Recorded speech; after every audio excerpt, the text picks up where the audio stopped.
언제나 내 모습 너무나 부끄러워 주님 내 안에 우리 찬양합니다. 언제나 내 모습 너무나 부끄러워 무릎으로 주님께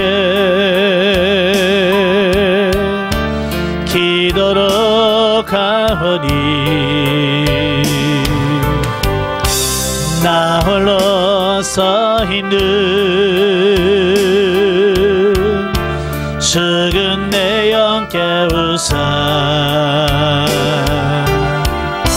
주님만 나를 깨워 내 영 살게 하소서.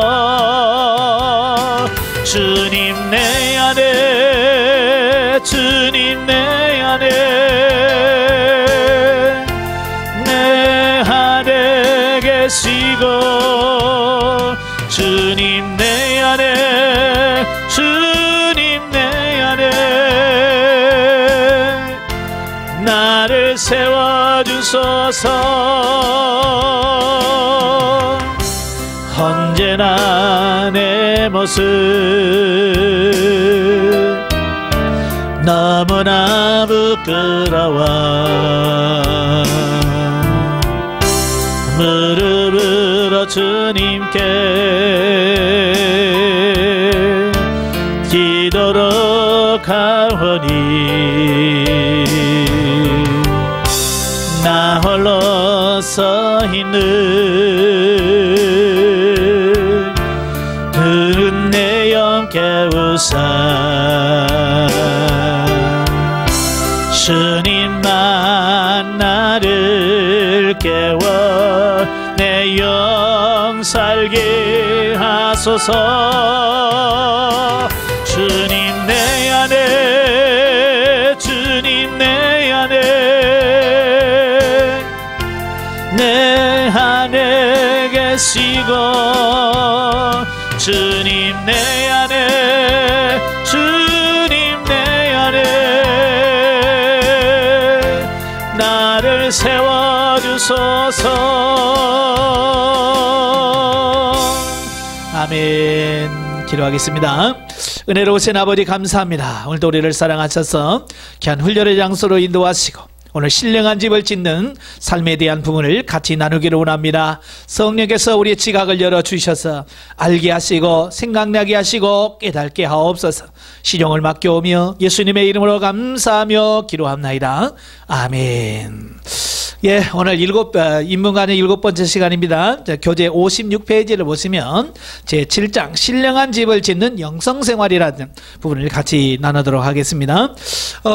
지난번에 우리 6강 할 때에 우리가 그리스도의 영적 신분에 대한 부분을 나눌 때 그 성전에 대한 부분을 잠깐 말씀을 드렸죠. 예, 시간 관계상 그때는 그냥 우리의 신분이 성전의 주 신분이다라고 하는 데까지만 말씀을 드렸고요. 오늘 이제 구체적으로 그 부분을 나누도록 해보겠습니다. 자, 성경에 보면 특별히 요한복음 19장 21절 또 고린도전서 3장 16절 6장 19절에 보면 우리 몸을 가리켜서 뭐라고 그래요? 성전이라고 이렇게 말하잖아요. 그죠? 자, 우리가 몸이 성전이에요. 왜 성전이냐? 하나님이 우리 안에 거하시기 때문에 성전인 거예요. 그러니까 교회 같이 지어놨다고 해서 그게 교회가 아니에요. 그 안에 하나님이 계셔야 교회고, 구약에도 마찬가지. 집을 아무리 아름답게 졌다고 해서 성전이 아니에요. 그 안에 하나님이 머물러 계시고 하나님이 함께 하시고 하나님의 통치가 있어야 그게 성전이거든요. 그러니까 우리 몸이 성전이라고 하는 이유는 하나님이 내 안에 거하시고 내 안에 계시기 때문에 우리가 성전인 거예요. 만약에 하나님이 우리 안에 거하시지 않으면 우리는 성전이 될 수가 없는 거지. 예. 그러므로 우리의 영과 혼과 몸이 전인적으로 하나님이 거할 수 있는 신령한 집으로 세워지는 삶을 살아야 한다. 그래서 사도 베드로는 베드로전서 2장 4, 5절에서 너희도 산돌이신 예수께 나와 너희도 산돌같이, 즉 예수님같이 신령한 집으로 세워져라, 이렇게 말씀해 주고 있어요. 그러니까 예수님이 신령한 집을 짓는 삶의 표본이죠. 모델이에요. 자, 예수님은 하나님과 하나가 되어서 사셨어요. 그래서 요한복음 10장 30절에 보면 나와 아버지는 하나다, 이런 표현을 썼어요. 그러니까 유대인들이 그 말을 이해를 했어요, 못했어요? 이해를 못했죠. 아니 감히 지가 누군데 하나님과 하나가 될 수 있어. 저는 참나마도다. 이 신성 모독죄야.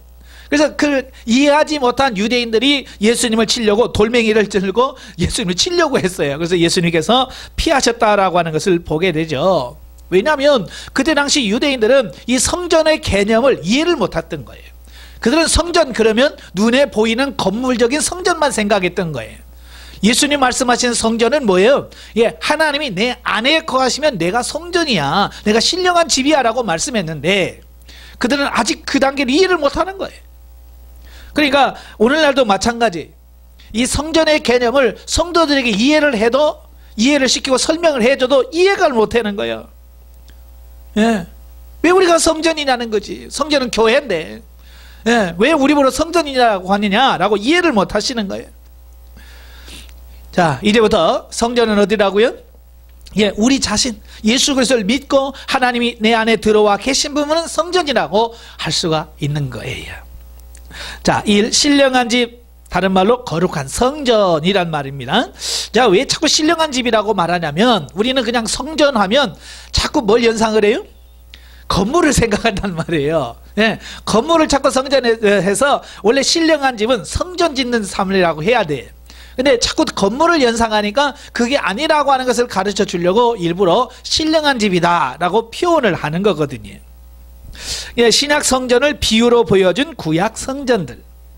그러니까 예수님이 오시기 전에도 이미 성전이 있었어요, 없었어요? 예, 있었잖아요. 그런데 히브리서 9장 9절에 보면 뭐라고 했냐면 이것은 현재까지의 비유다라고 말씀해 주고 있는 거예요. 그러니까 구약에는 이미 성전이 많이 있었어요. 그러니까 성전이 있기 전에는 그래 최초의 하나님과 교제했던 장소는 뭐냐면 단을 쌓는 거예요. 그래서 창세기 4장에 보면 아벨과 가인이 단을 쌓고 하나님께 제사를 드렸어요. 그러면 하나님께서 그곳에 임하셨어요. 그래서 불로 임하셔서 제물을 태우심으로 내가 네 예배를 받았다, 너의 제사를 받았다 라고 하는 것을 표시해 준 거예요. 그 단위 시간이 지나서 이스라엘 백성들이 출애굽하고 시내산에서 하나님께서 모세에게 뭐라고 말씀하냐면 성막을 지어라 그러죠. 예, 그 성막을 왜 짓느냐? 출애굽 25장 보면 내가 거기 거하겠다. 28장 보면 내가 거기서 너를 만나겠다. 그러니까 성막을 왜 만드냐? 내가 거기서 만나고 내가 거기 거하겠다라고 하는 거예요. 아시겠지? 그래서 모세가 성막을 지어요. 그래서 출애굽기 40장에 오면 하나님께 봉헌식을 하지요. 예, 그때에 하나님께서 빽빽한 구름으로 그 안에 딱 임재하셔서 내가 이 안에 머물러 있다라고 하는 것을 보여주신 거예요. 왜? 아직 그때는 오늘날 같은 성령 시대가 아니잖아요. 예, 뭔가 보여줘야 돼요. 그래서 그 빽빽한 구름으로 보여주신 거예요. 그 이후에 솔로몬이 성전을 지었어요. 예, 거의 7년간에 걸쳐서 성전을 지어서 하나님께 봉헌할 때에 그 솔로몬이 기도할 때에 어때요? 하늘에서 또 구름이 또 임하시죠? 구름으로 빽빽한 구름으로 이 뭐냐? 그 성전에 내가 함께 있다. 그래서 그 성전이 성전됨을 보여준 거예요. 근데 그 성전이 무너지고 스룹바벨 성전을 짓고 그 성전도 헐고 낡으니까 헤롯이 46년에 걸쳐서 예수님 당시에 그 아름다운 성전을 지었잖아요. 자, 이렇게 무너지고 짓고 무너지는 과정을 거쳤어요. 이것은 뭐라고요? 현재까지의 비유다 그랬어요. 그래서 구약의 성전 제도는 신약에서 말하는 신령한 성전을 비유로 말씀하신 것이다 라고 하는 거예요. 그래서 요한복음 2장 19절부터 21절에 보면 그러잖아요. 이 성전을 헐라 내가 사흘 동안에 다시 일으키리라. 예. 그러니까 이스라엘 백성들이 그러잖아요. 아니 지금 이 성전이 46년 동안 지어도 지금 아직도 완성이 안 되는데 어떻게 이 성전을 사흘에 지을 수 있다고 하느냐라고 의문을 품지. 그래서 요한이 해석을 해줍니다. 이는 자기 육체를 가리켜서 하신 말씀이다. 이렇게 신학적인 재해석을 해줌으로 말미암아서 예? 예수님이 말씀하시는 성전은 눈에 보이는 성전이 아니라 이제 우리 몸을 하나님의 성전으로 인식했다라고 이 성전의 개념을 바꾸셨다고 하는 것을 우리에게 말씀해 주잖아요. 그러니까 예수님의 십자가 사건을 통해서 구약의 성전 제도가 완전히 바뀌어진다고 말이에요. 예, 눈에 보이는 성전에서 이제는 우리 자신이 하나님의 거하시는 성전의 개념으로 완전히 바뀐다라고 하는 거예요. 근데 문제는 뭐냐면 오늘날 신앙생활하는 대부분의 성도들이 아직도 이런 성전의 바뀐 개념을 이해를 못한다고 말이에요. 여전히 구약적 개념을 가지고 신앙생활을 하는 거예요. 그래서 어디가? 성전에 가. 뭐하러? 기도하러, 예배하러. 예, 여전히 눈에 보이는 이 예배당을 성전이라고 부른다고 말이에요. 이제는 눈에 보이는 건물이 성전이 아니에요. 물론 넓은 측면에서는 그것도 성전이 될 수 있죠. 왜요? 그 안에 하나님이 함께하시기 때문에. 예. 그러나 이 교회라고 하는 말도 에클레시아라고 하는 말, 예, 에클레시아라고 하는 말은 하나님께서 구원하기로 작정되어진 부름받은 사람들.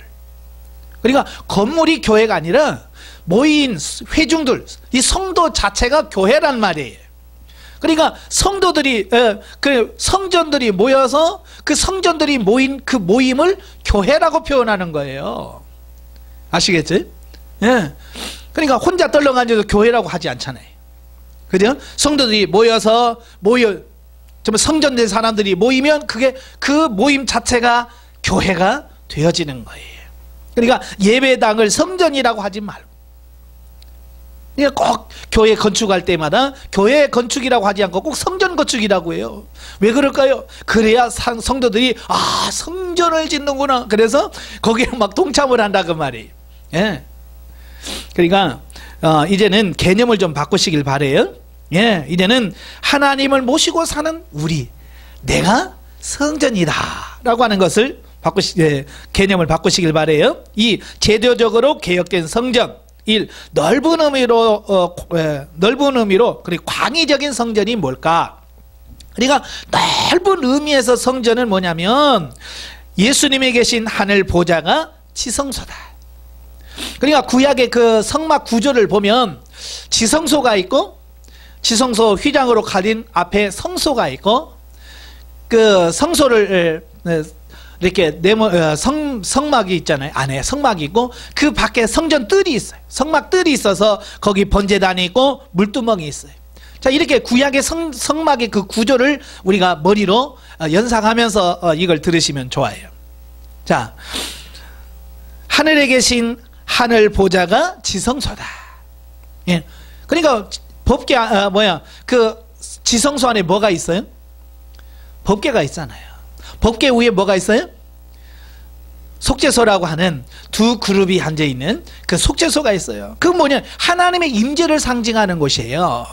그러니까 그곳에서 하나님이 말씀하시고 그곳에 임재하고 계신다 그 말이에요. 그러니까 지성소는 하나님이 임재하시는 곳. 그래서 지성소는 함부로 못 들어가죠. 예전에 구약성경 대제사장이 1년에 한 번 들어가는데 그것도 죄 짓고 들어가면 죽어요.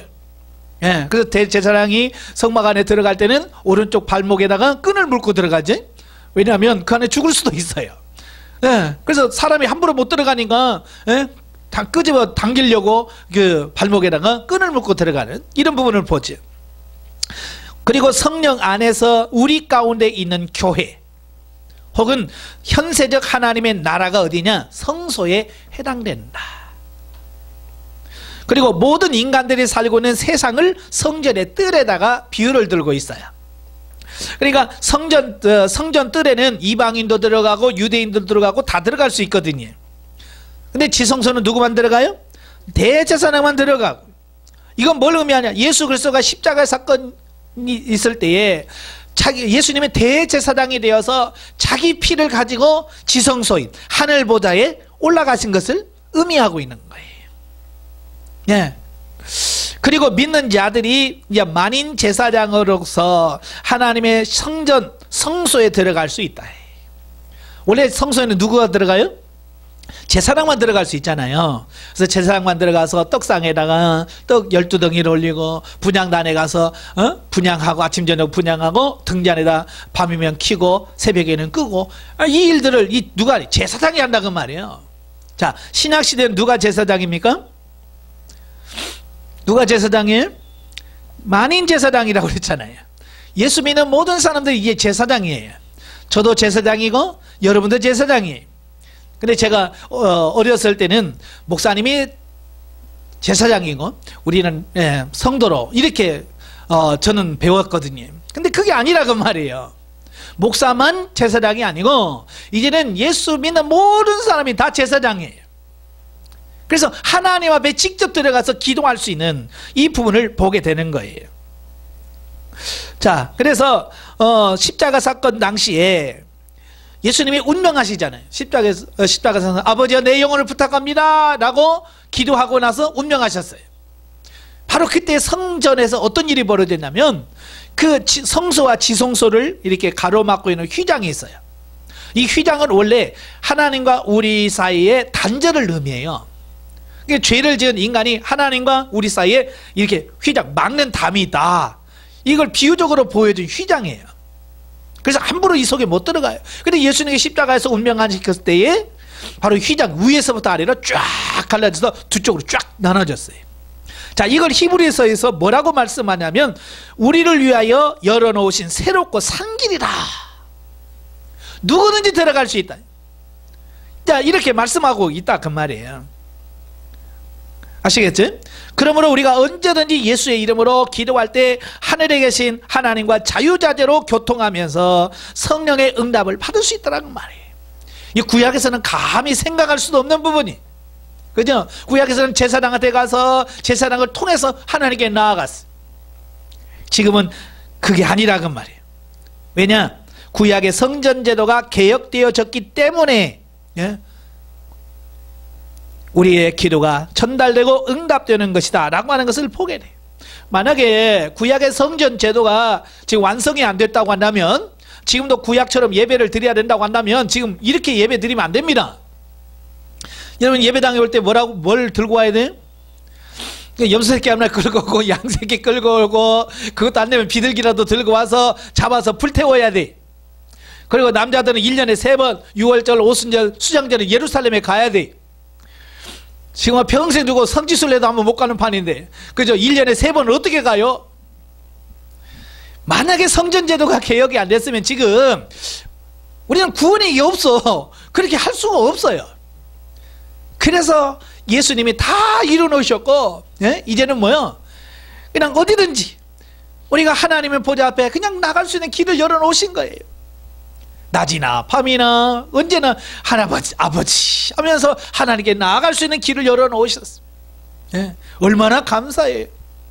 저는 성경 읽을 때마다요 너무 감사한 거예요. 이 시대에, 이렇게 신약시대에 은혜 시대에 태어났다고 하는 게, 만약에 하나님의 계획표가 조금 잘못되셔가지고 제가 200년 전만 태어났어도 그잖아요.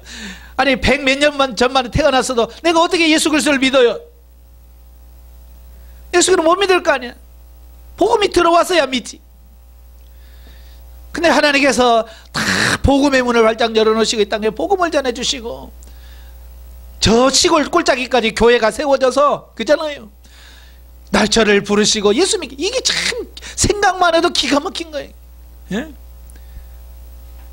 이게 하나님의 은혜라고 하는 거예요. 자, 두 번째, 좁은 의미, 협의적인 성전은 뭐냐? 자, 협의적인 성전은 교회는 건물이 아니에요. 이 성도를 말할 수 있다. 조금 넓게 말하면 교회 혹은 성도들의 모임 공동체가 성전이다. 모여있는 그 자체가 성전이란 말이에요. 왜냐하면 그 가운데 하나님이 임재하시기 때문이다. 이게 중요한 거예요. 사람 많이 모였다고 성전이 아니에요. 사람 많이 모이는 것은요, 교회보다도 운동장 가봐요. 무슨 게임 한번 해봐요. 경기 한번 해봐요. 미어 터지잖아요. 그러면 사람들이 더 많으니까 거기서 뭐 하나님 임재하겠네? 절대 아니에요. 그건 하나님 임재하지 않아요. 왜요? 그것은 예배하는 장소가 아니고 성도들의 모임이 아닌 거예요. 예수님 말해, 2-3 사람이 내 이름으로 모인 곳에 내가 그들 중에 있겠다. 그냥 숫자가 중요한 게 아니에요. 그 모인 사람이 누구냐? 성전이냐 아니냐, 이게 중요하다는 거예요. 그래서 아주 좁은 의미, 좁은 의미로서는 우리의 영, 혼, 몸 또는 영혼과 육체가 하나님의 성전이다. 왜? 하나님이 우리 안에 거하시기 때문에 그렇다. 그렇습니다. 그래서 이제 구약의 성막의 구조를 보면, 자, 우리의 육은 어디에 해당되냐면 우리의 몸은 성전 뜰에 해당이 돼요.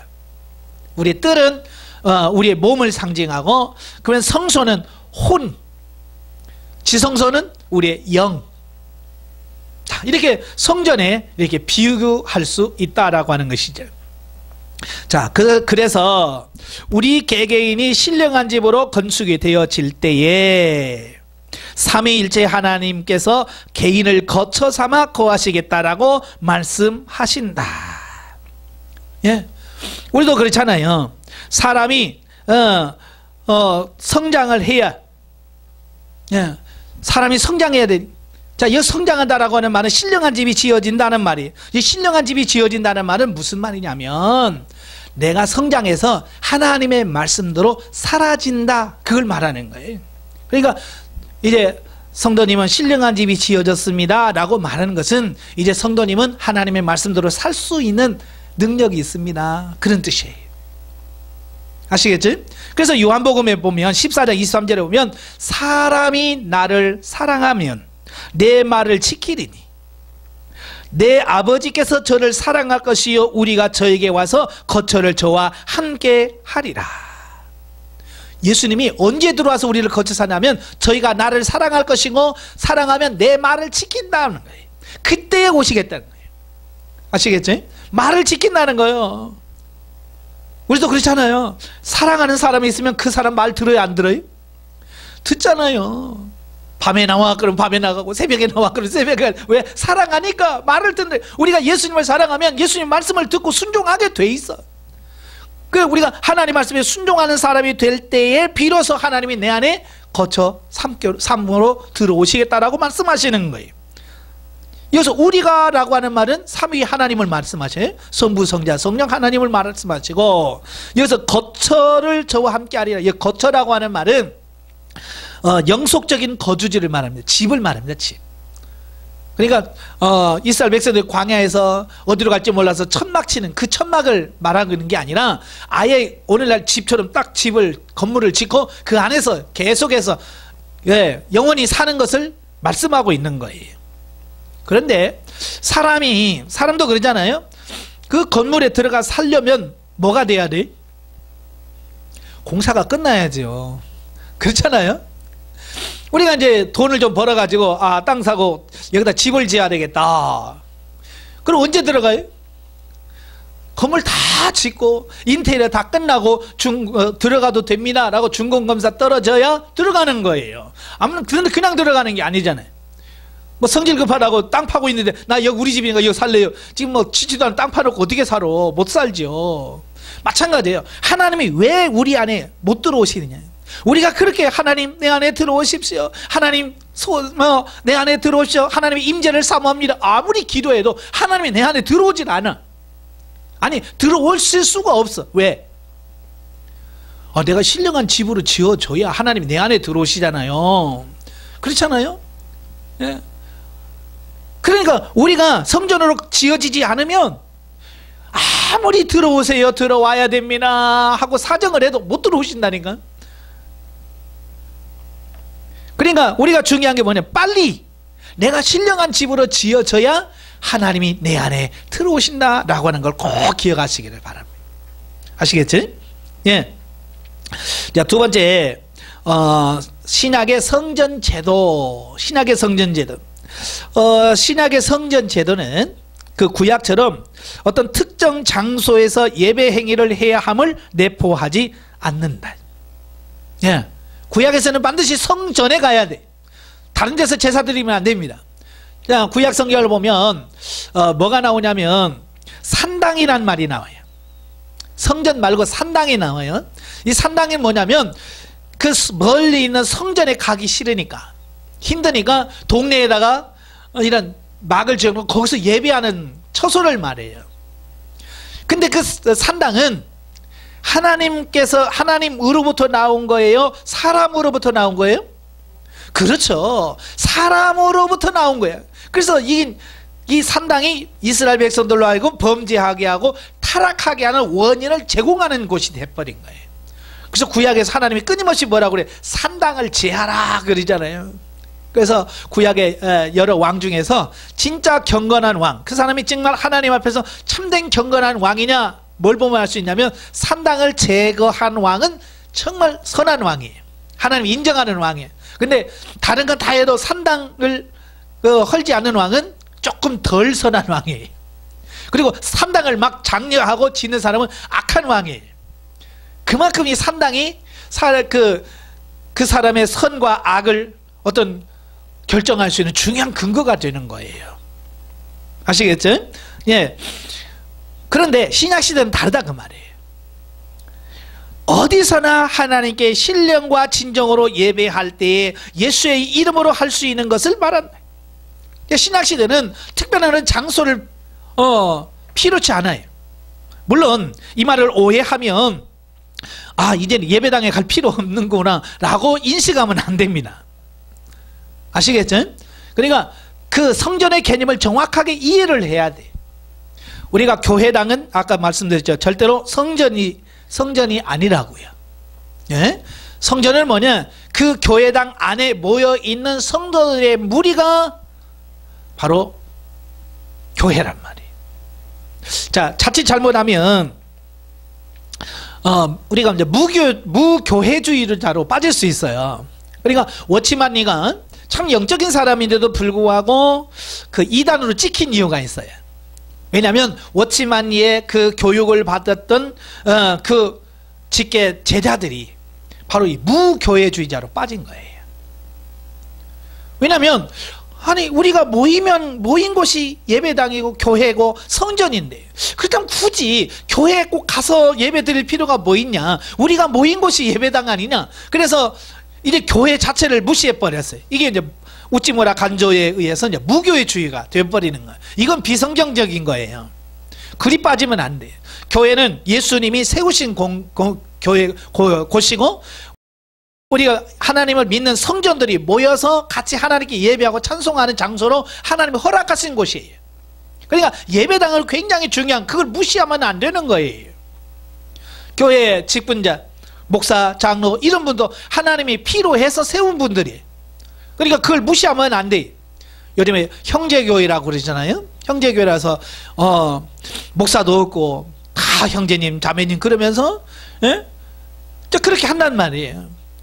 근데 분명히 에베소서 4장의 10절 11절에 보면 하나님께서 뭐라고 그러세요? 하나님께서 혹은 선교사로, 선지자로, 혹은 복음 전하는 자로, 혹은 목사와 교사로 하나님이 세우신다고 그랬잖아요.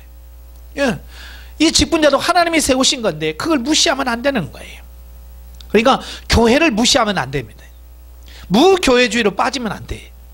아시겠죠? 자, 그걸 우리가 주의하셔야 됩니다. 자, 아까도 설명드렸지만 예수님께서 십자가에 죽으실 때에 성전의 휘당이 갈라졌다고 했죠.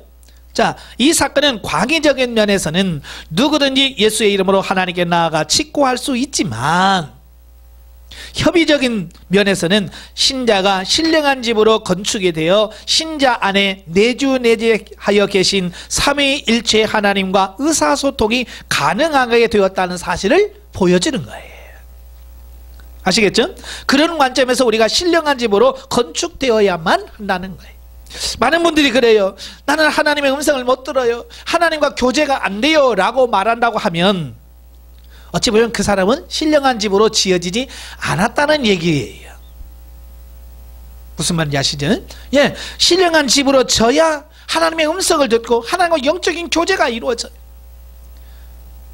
근데 신령한 집으로 지어지지 않으면 하나님과 영적인 교제가 이루어지지 않고 하나님의 음성을, 영의 음성을 들을 수가 없다라는 거예요. 자, 이 다양한 영적 변화의 과정을 거쳐 세워지는 신령한 집. 자, 저와 여러분 이제 신령한 집으로 세워져야 되는데 그 과정이 매우 다양하다라고 하는 거예요. 자, 우리가 말씀과 성령 안에서 날마다 새롭게 신령적으로 변화 훈련 성장되어지면서 말씀의 진리 안에서 영성이 형성되고 영적으로 생명이 되는 삶을 살게 되어 우리의 인격이 말씀과 성령 안에서 하나님의 뜻을 쫓아 살 수 있는 존재로 바꾸어져 가기 시작한다. 이 말이 무슨 말이에요? 내가 예수 믿었다고 해서 바로 그날부터 내가 하나님의 말씀대로 사는 존재가 안 된다는 얘기예요.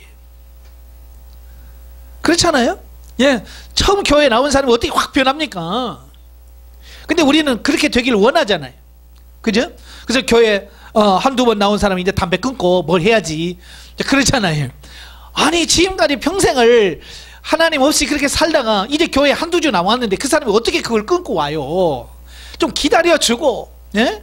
하나님께서 그를 훈련시켜서 하나님께서 어련히 알아서 끊을 건 끊게 하시고 변화시키면 변화시키고 하나님은 어련히 알아서 하실 거예요. 근데 너무 조급해가지고 우리가 막 너무 조급해서 뭐라고 할까요? 막 조급하게 막 하는 그런 경우를 보거든요. 그러지 마시라 그 말이에요. 점차 성장 성숙되어지면서 하나씩 하나씩 변화되어져 가는 것을 경험할 거다 그 말이에요. 자, 그래서 어느 정도 말씀대로 사라지는 삶이 되었다 싶으면 다시 말하면 신령한 집으로 지어져서 이제 우리가 하나님 말씀대로 살 수 있는 수준이 되어지면 그 말이에요. 그러면 이제 삼일째 하나님이 내주하시는 역사가 나타난다.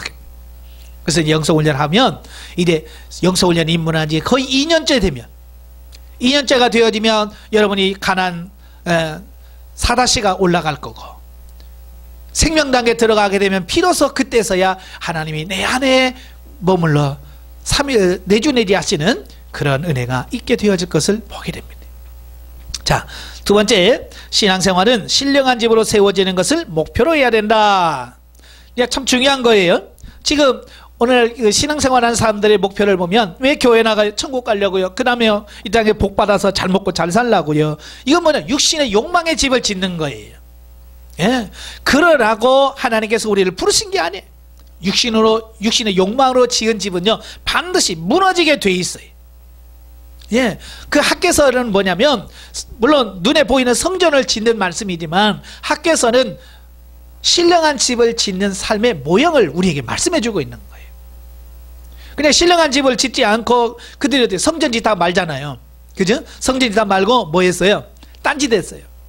자기 집 짓고 판벽한 집을 짓는, 판벽이라고 하는 말은 아주 고급 인테리어를 한 집을 말합니다. 예. 그러니까 성전은 짓다 말고 자기 집은 아주 뭐 고급스럽게 막 백향목에다가 고급스럽게 인테리어를 쫙 하고 자기 집을 짓는단 말이에요. 근데 그러면 되냐고요? 안 된단 말이에요. 하나님이 그들에게 한재를 주고, 예? 돈을 벌어서 주머니 넣으면 다 구멍뚫린 전대에다가 넣는 것처럼 다 쑥쑥 빠져나가게 되고 농사를 지어도 나중에 보면 거둘 게 없는 거야. 이게 육신의 욕망의 집은 무너진다는 것을 보여주는 거예요. 근데 지금 오늘날 신앙생활하고 있는 사람이 대부분 지금 그러고 있더라 그 말이에요. 예. 그래서 하나님이 육신의 욕망의 집을 짓지 마라. 그래서 우리가 육신의 욕망을 지으려고 막 열심히 해서 뭘 해놓으면 하나님께서 확 불어버려 무너뜨리는 거예요. 그러니까 그러잖아요. 우리가 이제 돈 조금만 모아서 어떻게 하면 이 집 하나 사겠다 하고 열심히 했는데 이제 살려고 하는데 갑자기 집값이 튄다든지 어떤 사고가 나가지고 다 그게 허무하게 날아가 버리게 하는. 왜냐? 육신의 욕망의 집을 짓지 말라는 거예요. 정말 중요한 게 뭐냐? 이 신령한 집을 먼저 지어라 라고 지금 하나님께서 우리에게 말씀하시는 거거든요. 아시겠죠? 예. 자기 욕망으로 육신의 집만 지으려고 하면 하나님께서 망하게 하실 것이나 망하게 하신. 그러나 신령한 집을 짓고 하나님의 말씀을 따라 살기 시작하면 하나님께서 모든 것이 복이 되게 하신다. 예. 그러니까 좀 훈련할 때는 힘들어요.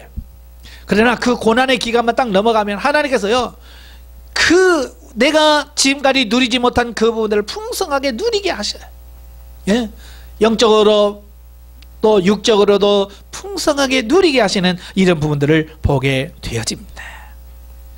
그래서 우리가 자꾸 육신의 욕망의 집을 지려고 하면 이 영이 답답해져요. 하나님과 교제가 안 돼요. 그래도 말을 안 들으면 어떻게 해요? 이런 망하게 하시는 거죠. 예. 가끔 보면 참 불쌍하신 분들을 많이 만나게 되어지는데, 그게 뭐냐면 세상적인 것이 영적인 것이라고 생각하시는 분들이 많아요. 특별히 이제 큰 교회 다니신 분들은, 물론 다는 아니에요, 전부는 아니겠지만 거의가 다 뭐냐면 자기가 큰 교회 다니니까 믿음도 클 거라고 이렇게 착각하는 거예요. 여러분, 교회 건물 큰 거하고 자기 믿음하고는 상관이 없어요. 예. 저는 상담하면서 많은 분들을 만납니다. 그 많은 분들을 만날 때 정말 힘들어하고 고민하는 분들이 누구냐면, 큰 교회에서 그도 수십 년 하면서 신앙생활 하면서 나름대로 열심히 했다고 하시는 분들이 바로 이 곤고함을 느끼는 거예요. 왜? 육신의 욕망의 집을 짓다 봐도 뭔가 만족함이 없는 거예요. 영적으로 피폐한 사람이 너무너무 많은 거예요. 속지 마세요. 예. 교회 크다고 내 믿음 큰 거 아니에요. 내가 돈 많이 벌어서 내 집이 크다고 내 믿음의 집도 크다고 절대로 아니에요. 이걸 착각하지 마셔야 돼. 3번, 다양한 경험의 영적 경험의 다양성과 개인적 차이점. 자, 신령한 집으로 지어져 가면서 겪어야 하는 과정은요, 이 개인마다 다 달라요. 예? 사람마다 다 달라. 예. 그래서 마치 얼굴이 다른 것처럼 이 하나님께서 이 다 달라. 천차만별이에요. 그렇기 때문에 남을 따라가면 안 되는 거예요. 아, 저 사람이 저렇게 하는구나, 나도 저렇게 해야지. 그러면 안 돼. 예, 그 사람은 그 사람이고 나는 나예요.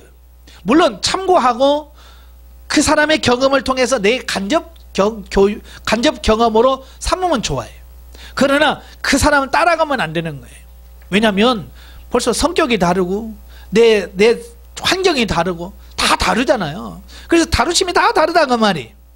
그래서 남 따라가지 말고 지금 나에게 하나님이 원하는 게 뭘까? 예, 지금 나에게 원하는 게 뭘까? 그걸 궁금해하고 그걸 가지고 하나님께 나아가야 돼요. 그래서 이제 제가 늘 하나님께 물으라 그랬잖아요. 왜? 다 다르기 때문에 그런 거예요. 하나님, 이럴 땐 내가 어떻게 해야 됩니까? 하나님, 이럴 땐 내가 어떻게 해야 됩니까? 무엇부터 해야 됩니까? 라고 끊임없이 계속해서 하나님께 물어가면서 오늘 이 시간 나에게 말씀하시는 그 하나님의 음성을 들을 수 있어야 돼요. 아시겠지? 예. 자, 그러면 큰 3번, 신령한 집을 짓는 방법이 뭐냐? 어떻게 신령한 집을 지을 수 있느냐? 이제 중요한 부분이니까 잘 기억하시길 바라요. 1. 신령한 집의 재료. 자, 신령한 집을 짓는 재료. 집을 지으려면 반드시 뭐가 있어야 돼? 재료가 있어야죠. 아무것도 없이 어떻게 재료를 짓습니까? 우리가 뭐 공사를 하려고 해도 공사하려면 그 공사에 필요한 재료가 있어야 되잖아요. 예. 구약에서는 재료가 뭐냐면 돌, 나무, 금, 은, 뭐 이런 거예요. 그래서 그걸 가지고 성전을 쌓았어요. 그러나 신약시대는 달라요. 신령한 집의 재료는 뭐냐? 진리의 말씀이다. 말씀이 주 재료다. 그래서 말씀을 주 재료로 하여서 이 신령한 집을 짓게 된다라고 하는 거예요. 그러니까 구약의 성전과 신약의 성전 재료부터 달라요. 예. 그래서 하나님의 말씀을 성령의 지도와 인도를 따라서 실천하게 될 때에 성도가 신령한 집으로 건축이 되어지고 신령한 제사를 드리시는 거룩한 제사장이 된다. 자, 그래서 이제 평신도나 누구나 나 뭘 가까이 해야 되냐? 하나님 말씀을. 왜? 재료가 말씀이니까. 그래서 우리가 하나님의 말씀을 잘 듣는 것도 중요해요. 예배 시간에 설교 말씀 잘 듣는 것도 중요하고요. 성경 공부도 열심히 해야 돼. 더 나아가서 집에서도 성경을 꾸준히 읽어 가셔야 돼. 예, 그래야 그게 말씀의 재료가 되어서 순간순간 하나님께서 내 말을 주시면 이 말씀이 내게 주신 말씀이구나. 그래서 그 말씀으로 순종할 수 있는 삶이 돼야 되는데, 문제는 뭐냐? 우리 안에 뭐가 없어요? 말씀이 없다는 거예요. 말씀이. 왜? 성경을 뭐 읽었어야지. 신앙생활 수십 년 했다고 해도 성경 한 번 안 읽어. 그러니 하나님께서 이 재료를 삼으려고 하는데 재료가 없어 내 안에. 벽돌 몇 장 가지고 성전 지을 수 있어요? 없지요. 예? 조그마한 집을 지으려고도 얼마나 많은 재료가 들어갑니까? 벽돌이 수백 장 들어가고, 예? 나무가 강목이 몇 개나 들어가고 그렇잖아요. 그래서 우리가 재료가 풍성하셔야 돼. 그래서 여러분들이 꾸준히 하루에 몇 장씩이라도 하나님 말씀을 계속 읽어가는 게 제일 중요합니다. 그래야 그게 나중에 이 성전의 재료가 되어지는 거예요. 자, 그러면 도구는 뭐냐? 신령한 집을 짓는 도구. 뭐 옛날에야 뭐 정, 망치 뭐 이런 거 가지고 집을 냈습니다만 지금은 그런 거 가지고 집 안 짓지요? 예, 이제 도구도 달라요.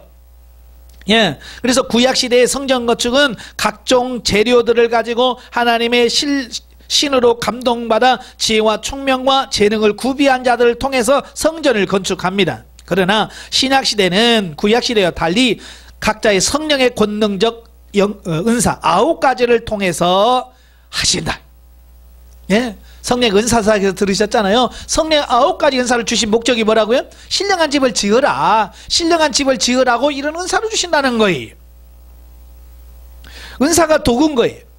그래서 은사가 초보적인 단계는 실용주의로 사용이 되지만 높은 수준에 이르게 되면 은사를 주신 최고의 목적과 의도가 덕을 세우기 위함이라는 걸 안다. 덕을 세운다. 오이코토멘이라고 하는 말은 집을 짓는다 라는 뜻이라고 그랬잖아요. 무슨 집? 신령한 집을 짓는 거다. 그러니까 은사를 처음 받으면 사람들이 실용주의로 빠져. 실용주의라는 건 뭐냐면 자기 유익을 위해서 은사를 써먹는 걸 말해요. 예. 아마 우리도 그러잖아요. 예를 들어서 뭐 교육하는 데 가서 뭘 배워오면 해서 내가 먹는 거 있잖아요. 음식 만드는 재료하면 일단 만들어서 나 먹고 이것만 하잖아요. 그걸 통해서 어떤 사업을 하거나 가게를 하기 전에 먼저 자기 먹는 어떤 이런 데 써먹는다는 것 말이에요. 마찬가지로 은사도 초보적인 단계 때는 하나님께서 덕을 세우라고 줬는데도 아직 덕을 세우는 그 정도가 아니라 겨우 자기 유익을 위해서 그걸 써먹는 단계에 있다. 초보 단계. 근데 자꾸 하다 보면 그게 되는 거예요. 확실히 일하다 보면 이 프로와 아마추어가 차이가 있더라고요. 저도 이 교회 인테리어를 할 때 보면 그래요. 참 어떻게 저걸 하지? 그런데 목수들은요 어떻게 잘해요. 그걸 잘 이렇게 하는 거 보면 역시 프로는 달라. 예, 마찬가지. 예, 열심히 많이 해봐야 하는 거예요. 달라요. 그래서 여러분 프로가 돼야 돼요. 프로가. 예. 세 번째, 신령한 집을 짓는 방법. 신령한 집을 짓는 방법은 성령의 9가지 은사를 기본적으로 경험하고 실용적인 체험을 거치면서 성령님의 음성을 듣고 성령님의 지도인도를 따라 살 때 비로소 모든 삶이 진리의 말씀대로 생명이 된다 그랬어요. 자, 세상에서도 건축할 때도요 그 건축을 감리하는 감독이 있어요. 그래서 감독들이 그 설계도를 보고요, 그 설계도를 보고 뭐 높이는 어떻게 하고 철근은 여기 몇 개 넣고 이런 걸 다 지시를 합니다. 그러면 그 말을 듣고 그렇게 하면 되는 거예요. 근데 감리 말을 안 들어. 예를 들어서 철근을 10개 넣어라. 그것도 10mm짜리 넣어라. 근데 일하기 싫으니 그 뭐 10개를 왜 넣어? 그냥 뭐 5개 넣어. 자기 마음대로 넣고 10mm 넣으라는데 5mm 넣고 그러면 그래 어떻게 돼? 무너지는 거예요. 그지? 예, 무너지는 거예요. 그러니까 세상에서도 집을 지으려면 감독의 말을 잘 들어서 시키는 대로 해야 되는 것처럼 바로 신령한 집도 마찬가지. 성령께서 내게 뭘 말씀하시는 거예요. 성령께서 이거 해라 네 하고 성령께서 우리에게 말씀하신 대로 잘 듣고 순종할 때 된다 그 말이에요. 아시겠죠? 근데 자꾸 이제 사람의 자기 방식대로 살려고 하는 습관이 있잖아요. 그죠? 하나님께 물어서 하나님 어찌할까요? 라고 물어서 하나님의 방식대로 해야 되는데 우리 지금까지 그래 본 적이 있어요? 없어요? 지금까지 뭐 50이면 50, 60이면 60, 70이면 70 다 지 맘대로 살았거든요. 그러니까 이게 하루아침에 안 돼. 이게 가끔 상담하다 보면 목사님 저는 왜 안 물어지는지 몰라요. 또 그러고 저는 물어도 대답이 없어요. 아니 그게 지금 몇십 년 동안 자기 마음대로 자기 멋대로 살다가 어느 날부터 갑자기 됩니까? 아니에요. 그대로 되기 위해서는 또 그만큼의 훈련과 연단의 과정을 거쳐야 되는 거예요. 그래서 훈련이 없이는 안 되는 거예요. 그래서 하루에 100번 이상 묻는 훈련부터 시작을 해야 돼. 아시겠죠? 그래서 들리든지 안 들리든지 하나님 앞에 가서 하나님 이거 어떻게 할까요? 라고 물어야 돼. 묻고 행할 때 성령께서 이제 조금씩 조명해 주시고 알려주시고 참 참 저도 이제 성령의 음성을 듣기 전에는 도대체 성령의 음성을 어떻게 듣는 거야? 귀로 들리는 줄 알고 자꾸 하늘 뭐 하늘에서 막 번개치는 소리를 뭐 해라 바바박 그렇게 들을 줄 알았어요. 근데 그게 아니더라고 말이에요. 저도 이제 자꾸 물으라고 하니까 묻죠. 묻는데 대답이 없는 거야. 그래도 물으라고 하니까 뭐 계속 습관적으로 하나님 어떻게 할까요? 어떻게 할까요? 이렇게 하면서 그냥 자꾸 묻는 훈련을 하는 거예요. 여전히 대답은 없어요. 그런데도 자꾸 물어요. 그런데 어느 날 이제 훈련을 받으러 가다가 제가 좀 다리가 안 좋잖아요. 예. 그러니까 다리가 아파 전철 타고 2시간을 가야 되니까 2시간을 서 있으면 얼마나 힘들어요. 그러니까 제가 계단을 내려가면서 투덜투덜 대면서 하나님께 이런 기도를 드렸어요. 하나님, 나 다리 아파요. 빈자리 하나만 줘요. 하면서 그냥 습관을 쫓아서 지금까지 훈련했잖아요. 그러니까 빈자리 하나만 줘요 하고 저는 뭐 들을 생각도 왜 지금까지 뭐 들어본 적이 없으니까 그냥 습관을 쫓아서 물으라고 하니까 하나님 빈자리 하나만 줘요 하면 내려가는데 계단에 내려가는 순간에 여기서 마치 내 생각처럼 흘러가는 생각이 내게 들어왔어. 몇 번째 칸 몇 번째 문에 가봐라. 이거 뭐요? 음성도 아니고 소리도 아니고 그렇다고 누가 알려주는 것도 아니고 글자도 아닌데도 알아져지는 거 있잖아요. 그게 분명하게 이게 탁 알아지는 거. 몇째 칸 몇 점은 이게 뭐지? 왜 지금까지 들어본 적이 없으니까. 이게 사무엘이 하나님의 말씀 음성을 듣잖아요. 사무엘아 사무엘아 그러니까 사무엘이 어디로 가요? 그래요. 엘리 제사장한테 가서 당신이 불렀기를 내가 왔습니다 그러잖아요. 왜? 지금까지 들어본 적이 없어요. 저도 들어본 적이 없으니까 이게 뭐지? 내가 잘못 들었나? 그러다가 어디라고 그랬지? 그래서 그 문에 가서 서 있는데 진짜 빈자리가 있는 거예요. 그러니까 우연히 일치겠지. 나도 아직 확신이 없으니까. 근데 또 마치고 오면서도 똑같이 하나님 빈자리만 줘요. 그러니까 아까처럼 똑같은 현상이 내 안에 일어나는 거예요. 이제 그런 걸 경험하다 보니까 이게 내 생각이 아니구나. 이게 성령의 지도 인도함이구나. 이게 이제 알게 되어지는 거예요. 그래서 그 자꾸 반복해서 하다 보니까 성령의 음성이 이렇게 들리는구나. 그걸 통해서 확실하게 성령의 음성을 듣는 법을 훈련한 거예요. 그리고 여러분도 그 어떤 부분을 가지고 하나님께 질문하면 물으면 하나님께서 그때 말씀하시면 그걸 자꾸 반복해서 경험하면서 주님의 음성이 이렇게 들리는구나. 성령의 음성이 이렇게 들리는구나. 그걸 아셔야 돼. 근데 그런 경험이 없으니까 영성훈련 하면서 들어본 경험이 없으니까 말씀에 저도 못 알아먹고 답답하죠. 묻는 훈련이 돼야 되고 듣는 훈련이 돼야 된다. 자, 큰 4번 신령한 집을 짓는 3. 1. 성령의 지도와 인도하심에 순종하는 삶이다 그랬어요. 내 인생의 모든 결정권을 성령님께 드리는 삶을 말한다 그랬어요. 예, 이게 뭐냐면 지금까지는 내가 주인이 됐잖아요. 그러니까 내가 주인이니까 내 맘대로 하는 거예요. 근데 이제는 모든 결정권을 내가 하지 말라는 거예요. 내가 이거 해야지 저거 해야지 라고는 결정권을 내가 내리지 말고 성령님께 맡기라고 말이에요. 예, 그래서 성령님 어떻게 할까요? 라고 해서 성령님께 그 결정권을 자꾸 맡기고, 예, 그래야 성령께서 내 삶의 주인이 되셔. 내 삶의 주인이 되셔서 나를 이끌어 가신다라고 하는 것을 보게 됩니다. 예, 그래서 영적으로 장성하게 되어 자신의 속사람인 영혼이 주격이 되어 육신이 요구하는 세상적 욕망을 제어하고 다스리는 신앙적 체질로 바뀌는 것을 막 말합니다. 예, 이걸 자꾸 경험하다 보면 체질이 바뀌어요. 영적 체질로. 예, 아시겠죠? 왜 우리가 하나님의 음성이 안 들려? 육적 체질이야. 육적 체질. 그래서 육신적인 체질로 사니까 하나님의 음성이 안 들리는 거야. 이 체질이 영적인 체질로 바꾸셔야 되는데 이거 순종하셔야 돼요. 아시겠죠? 순종하다 보면 자꾸 경험하다 보면 우리의 자아가 파쇄가 되어지고 성령의 지도인을 받아서 행하는 삶이 되어지더라 라고 하는 것입니다. 자, 그 다음에 63페이지 위에 보면 그리스도의 초보와 육신의 고정관념을 버려라. 자, 여러분은 지금 어렸을 때부터 성장하면서 나름대로 터득한 자아, 육신의 자아가 있어요. 그래서 그 자아가 지금 여러분을 꽉 붙잡고 있습니다. 그래서 내가 하나님 말씀대로 살아야지 라고 해도 이 육적 자아나 고정관념이 딱 붙들고 있어서 순종하지 못하게 하는 거예요. 예. 그래서 얼마나 이걸 깨트리느냐, 그거에 따라서 변화가 나타나는 거예요. 아시겠죠?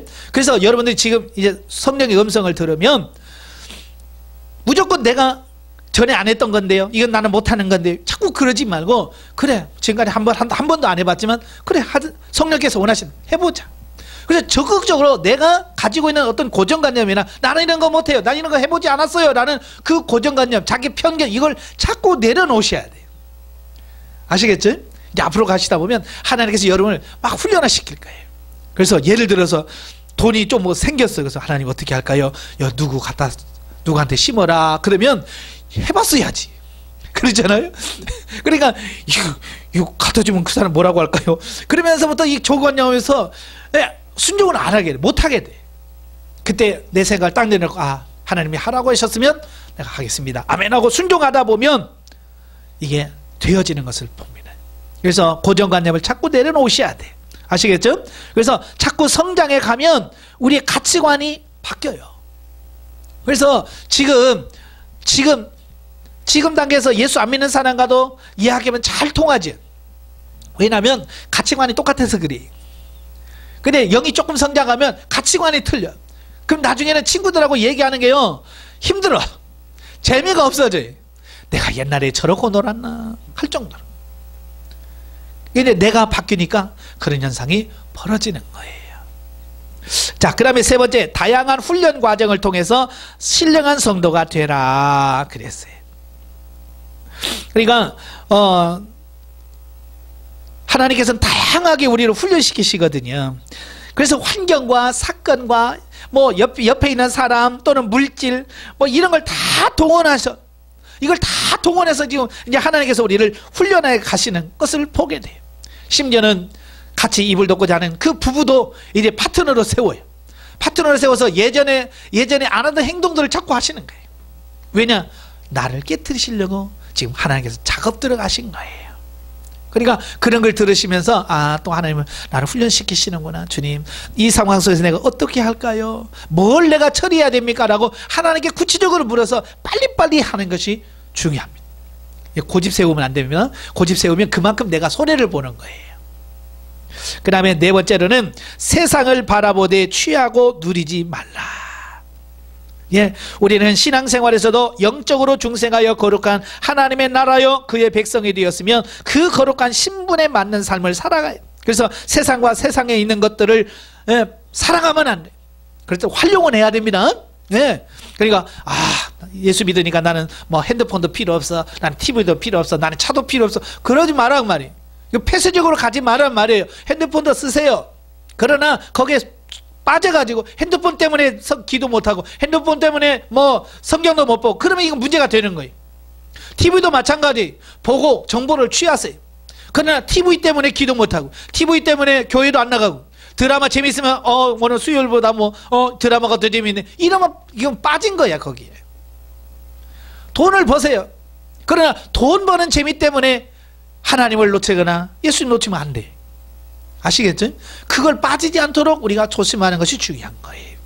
그 다음에 64페이지 다섯 번째, 신앙의 본질을 추구하는 성향의 사람이 되라. 일반적으로 많은 사람들이 신앙생활을 하면서 흔히 예수만 믿으면 구원받고 죽으면 천국 가고 세상에 사는 동안 어떤 문제나 해결되고 자기 욕망을 이루려고 하는 방편으로 알고 살아갑니다. 그러나 우리는 먼저 기독교 신앙의 본질이 무엇인가를 먼저 알아라 그 말이에요. 신앙의 본질이 세상에 잘 먹고 잘 살다가 죽어서 천국 가는 게 아니에요. 이 땅에서 내가 변화되어 성장 성숙에 대해서 하나님의 뜻을 이루는 그 삶을 살아가는 것이 주님께서 우리를 원하시는 거다라고 하는 것을 보게 돼요. 그래서 심지어는 죽음의 자리에 가더라도 순교자들이 그래서 나온 거잖아요. 내가 지금 죽는다 할지라도 주님이 원하신다면 나는 그 자리에 갈 수 있는 그 신앙의 상태가 되어야 돼. 근데 죽은 자만 나오면 벌벌 떨고는 어떻게 가 그 단계를. 아시겠지? 그냥 본질이 뭔지를 정확하게 이해할 수 있어야 돼. 마지막 여섯 번째로는 참 생명과 생명이 아닌 것을 분별할 수 있는 지각을 가져야 된다. 예? 이제 앞으로 가다 보면 이제 하나님께서 여러분 가치관을 바꿔주시고 생각을 바꾸셔서 뭐가 중요한지를 알게 하셔요. 뭐가 참이고 뭐가 진짜인지를 알게 하셔요. 어릴 때 어린아이들 보면 돈 주면 뭐가 큰지 모르잖아요. 그러잖아요. 그래서 1,000원짜리 주고 5만원짜리 주면 여러분 같으면 뭘 가져요? 5만원짜리 받죠. 근데 애들은 그런 거 몰라요. 그냥 봐가지고 휙 아무거나 가져가는 거야. 5만원짜리 가져가도 막 놀다가 그냥 휙 버려. 왜? 가치를 모르는 거예요. 가치를 아는 사람만 좋은 걸 뽑는 거예요. 그러니까 여러분들 가치관이 바뀌어지면 이 세상에 살면서 내가 기왕 어쨌든 우리 인생이 70이요 강건하면 80이야. 뭐 지금 100세 인생이라고 합시다만 100살까지 살아도 뭔가를 정확하게 알고 인식하고 바르게 살았을 때 생명이 되는 거지. 그냥 100살 산다고 해서 그게 다 복은 아니잖아요. 그러잖아요. 그러니까 살면서 뭐가 중요한지를 정확하게 인식하는 게 중요한 거예요. 이제 앞으로 가면 여러분들이 그런 걸 바뀔 거예요. 성장에 가면. 그래서 뭐가 중요한지를 알아요. 그래서 옛날에는 돈 버는 게 중요한 줄 알았는데 깨닫고 보니까 돈보다 더 중요한 게 있네. 주님과 교제하는 거고 주님과 함께하는 거고 내가 하나님의 말씀 순종하는 이게 더 가치 있다는 걸 알게 됐네. 아버지 감사합니다. 이래는 이렇게 살게 해주세요 라고 하면서 우리의 삶이 이제 가치 있는 생명력 삶으로 나의 삶이 바뀌었다. 그래서 이 삶이 매일같이 여러분의 삶 속에서 일어나야 돼요. 아시겠죠? 자, 오늘 이 강의를 듣는 오늘 이 순간부터 이런 변화가 여러분의 삶이 일어나 여러분의 삶이 신령한 집으로 세워지는 귀한 역사가 있길 주님으로 축원합니다. 기도하겠습니다. 하나님 아버지 감사합니다. 오늘도 귀한 말씀을 들었습니다. 우리가 이 신앙의 본질 신령한 집으로 세워지는 것이 정말 하나님이 원하시는 것이라는 것을 우리가 깨달지 못하므로 그저 육신의 세상에서 잘 먹고 잘 살면 되는 줄 알았습니다. 이제는 이 모든 것을 깨달았사오니 이제 바르게 살게 하옵소서. 아버지의 뜻을 이룰 수 있는 우리 삶이 되어지게 하시고 하루속에 신령한 집으로 우리가 세워지는 역사가 있도록 도와주시옵소서. 예수님의 이름으로 감사하며 기도합나이다. 아멘. 하나님께 영광 드리겠습니다.